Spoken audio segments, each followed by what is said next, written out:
کی فضول باتیں اگر ختم ہو گئی ہیں، پلیز راستہ دے ہمیں دیر ہو رہی ہے۔ چلو ریتا۔ حبیبہ کہاں ایسی باتوں سے متاثر ہونے والوں میں سے تھی۔ وہ اسے قطعی نظر انداز کر کے ریتا سے بولی، جو خواہ مخواہ وہیں جم کر کھڑی ہو گئی تھی، نہیں، آج میں آپ کو اس وقت نہیں جانے دوں گا جب تک آپ کو میری محبت کا یقین نہیں آ جاتا۔ وہ ضدی سے انداز میں اپنی جگہ پر جمع کھڑا رہا۔ ریتا نے حبیبہ کو یوں دیکھا گویا کہہ رہی ہو اتنی ظالم مت بنو، جبکہ حبیبہ کے تاثرات صاف بتا رہے تھے اس کا دماغ کسی بھی وقت گھومنے والا ہے۔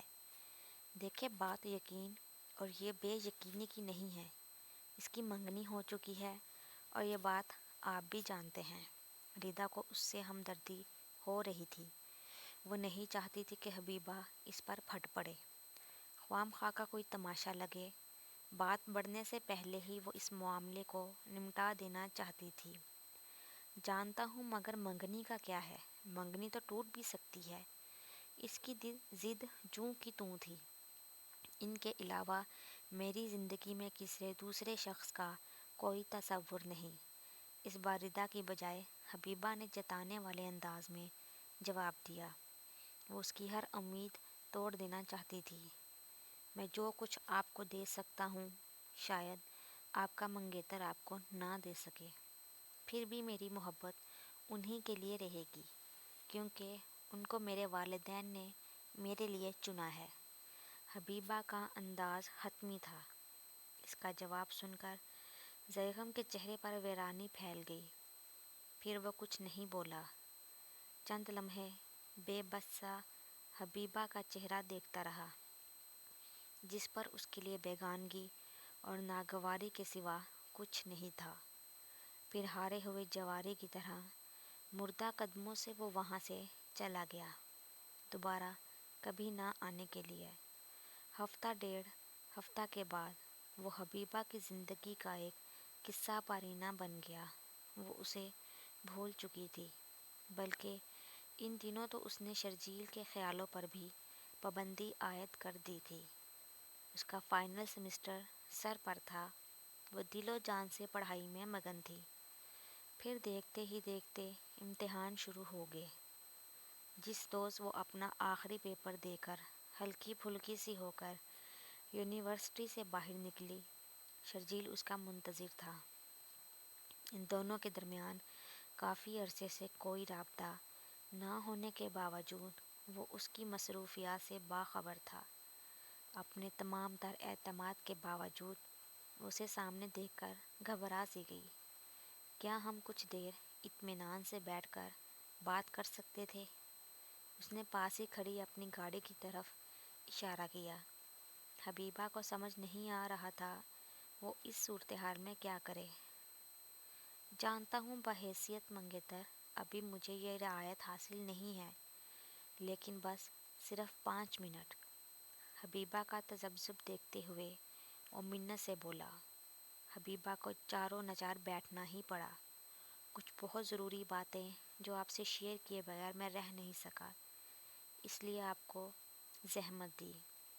وہ واقعی بہت ایکسائٹڈ لگ رہا تھا۔ حبیبہ بولی کچھ نہیں، مگر جو بھی وہ کہنا چاہتا تھا وہ سننے کے لیے بےتاب ہو گئی۔ اپنے آپ پر بہت فخر محسوس ہوتا ہے مجھے، آپ جیسی لڑکی میری ہم سفر بننے والی ہے۔ اس عجیب سی تمہید پر حبیبہ کا اشتیاق الجھن میں بدل گیا، مگر اس کی یہ الجھن اگلے ہی پر شرجیل کا انکشاف سن کر ہوا بھی ہو گئی۔ پتہ ہے کیا حبیبہ، میں نے ہمیشہ ایک ہی خواب دیکھا تھا، میری بیوی کوئی پارسا لڑکی بنے، ایک ایسی پارسا لڑکی جس کی زندگی میں آنے والا پہلا اور آخری مرد بس میں ہوں، اور آپ وہی لڑکی ہیں۔ لیکن پتہ نہیں کیوں پہلے مجھے اس بات پر یقین نہیں آ رہا تھا۔ مجھے لگ رہا تھا آپ بھی انہی سو-کالڈ پارسا لڑکیوں میں سے ایک ہیں جو شادی سے پہلے گھر والوں سے چھپ کر 2-4 افیئرز چلاتی ہیں اور پھر ارینج میرج کر کے کسی عقل کے اندھے کی بیوی بن کر اس کے گھر اور دل پر ساری زندگی راج کرتی ہیں۔